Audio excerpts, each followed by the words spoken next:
What is going on, my fellow YouTuberians? My name is Scruntt, and today we are back on some MX vs ATV All Out. Now in this video, it will be episode 6 of our daily dub series, in which we get a dub every single day.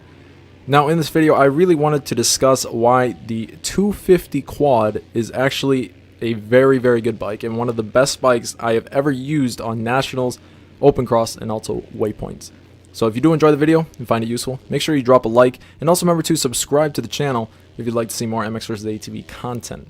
But without further ado, guys, let's just jump right into it. Now, the 250 quad, I'm sure some of you have probably seen, but it is kind of rare. It's kind of rare to see quads in general now. I don't know why in an MX vs ATV game we are only seeing dirt bikes, but it is quite a shame. And so what I did was I actually upgraded my 250 fully. I made it all Americana, make it look nice. And I decided to run it around the track because I did remember a while ago I ran the 250 and it was quite fast, but I didn't really stick with it. I kind of just went back to riding on dirt bikes. But I've been, I don't want to say bored, but like I've been using the same dirt bike on the same tracks, doing the same shit. Like I just want something a little bit different that requires a little bit of a different play style, and that also gives me great results. And that's what the 250 quad really does. So the 250 quad is actually better than the 450 in quite a few ways.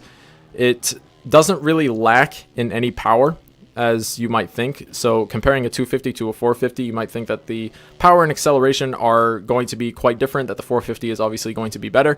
That is not the case. They are pretty much exactly the same. I actually find that the 250 seems to be a lot quicker than the 450 just because the acceleration seems to be a lot more. Now with the top end, it isn't quite there. It's not quite at that 450 level, but the fact that you have so much acceleration with the 250, it blows the 450 out of the water, really. Now, another pro with the 250 compared to the 450 is how it handles. I don't know if this is just because of the tune that I put on the 250, but I spent quite a bit of time on the 450 trying to tune that, and I never, ever got it as good as the 250. With the 250, it's very light, so it's very easy to control. Obviously, it is an ATV, and this is an arcade sim game, so we do have quite a bit of grip. And when I say quite a bit, I mean you have an insane amount. Like, you'll never, ever find yourself like spinning out or doing anything like that as long as you ride the quad correctly. So with the 250, I was finding great success with it. It is very, very easy to control, and it is very quick going around those corners. As you can see right there, I almost came to pretty much a dead stop, and I clutch boosted out of there, and because of the arcade grip, I shot out of there like a rocket. And that's really what you are kind of aiming for, is to take very tight corners and shoot out of there with the clutch boost and that arcade grip. And really what is working for this 250 quad is that it can stay up in those high RPMs almost all the time. Even around these like very, very sharp corners, with just a simple clutch boost, you're pretty much back to where you were for RPMs and speed. So that's definitely pretty good. I did find that the 450, while it's all kind of personal preference, like I can see why some people might like it over the 250 because of the weight. It's sort of like the 450 dirt bike compared to the 250 dirt bike, where the weight on the 250 is a lot lighter than the 450, so it can go around the track a lot better, has a lot more control, but at the same time, like it doesn't have that power of the 450, but it's very, very close. It's pretty much the same thing with the quads. Now, I know a lot of you don't ride quads, so going from a dirt bike over to a four-wheeler is going to be quite difficult for a lot of you, but I promise after a day or two of just playing around with the quad, doing a few races, you will actually enjoy it and use it correctly. So the biggest suggestion that I could give from going from a dirt bike to an ATV would be the leaning.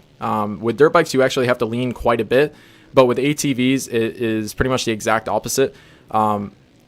When you're on an ATV, because of the arcade grip, the steering really does everything for you.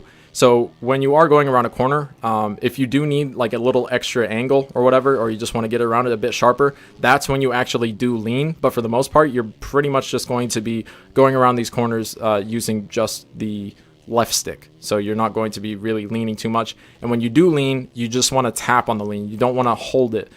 Because when you hold it, that's how you're going to spin out, how you're going to take the corner too sharply. And if you just tap it, you actually get enough of an effect to get around the corner correctly. Now, another thing that is pretty problematic with the quads is that the brakes are very, very overpowered. So even when the brakes are tuned all the way down, you're still going to find that you are smacking pretty much into a dead stop right when you tap the brakes. And I mean, just a light tap will stop you. So with the quad, you never really want to use your brakes. You kind of want to just slow down on your own, after like letting off the gas.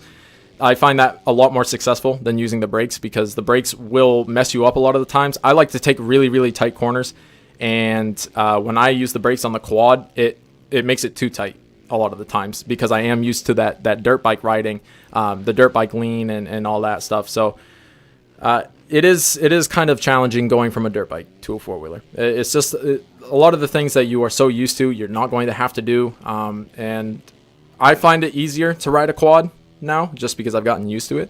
But at the start, it was definitely very, very difficult. So if you guys are looking for something new to ride and are just looking for something a bit different, I would definitely give this a try. Even give the 450 a try. You know, see if you like the 450 over the 250. It's pretty much the same with dirt bikes. You know, some people like the 250, some people like the 450. A lot of the people went with the 450 just because that's what the majority of people do, and that's what they think is the fastest bike, like in the game or whatever. I would say it's not the fastest bike, but it is the most like consistent. There's not really anything special about the 450. It's not you don't get great acceleration, you don't get the maximum top speed or anything like that. It's really just a basic all-around good bike. Like with the 125 two-stroke, that has pros and cons, while the 450 just is kind of neutral. It doesn't really have a pro, it doesn't really have a con. I guess a pro could be that it's very easy to ride, but that's about it. Now with the 125, let's say the speed is down, so that's kind of a con, but the pro is that it's very, very light and you can take corners very, very sharply, and it's very easy to maneuver around the track. That's all I'm trying to say. So the 250, I'm really trying to think of cons for it, but honestly, I can't really think of any, honestly. The only thing that I did run into a couple of times, and this is kind of rare, but it does happen sometimes, is if you are leaning back and you start to do a wheelie and turn, your back end might start to do a slip and slide effect where you have no control. You're going to go full speed and you can't turn, and you're just going to crash. That does happen sometimes, but it's happened to me maybe once or maybe twice. It's definitely a very specific situation that it has to be in order for it to happen. I wouldn't honestly think that it would happen very often for you guys, but if it does, definitely leave it in the comments below. Leave in the comments below, by the way, if you do ride a quad or if you ride a dirt bike. I am very interested. I want to see more quad riders in the game. The game's called MX versus ATV, people. Why aren't we riding ATVs? I mean, it's as simple as that. So I hope you guys did enjoy the video, and if you did, make sure you drop a like. And also remember to subscribe to the channel if you'd like to see more MX vs. ATV content. That's going to be it for this one, guys. Peace.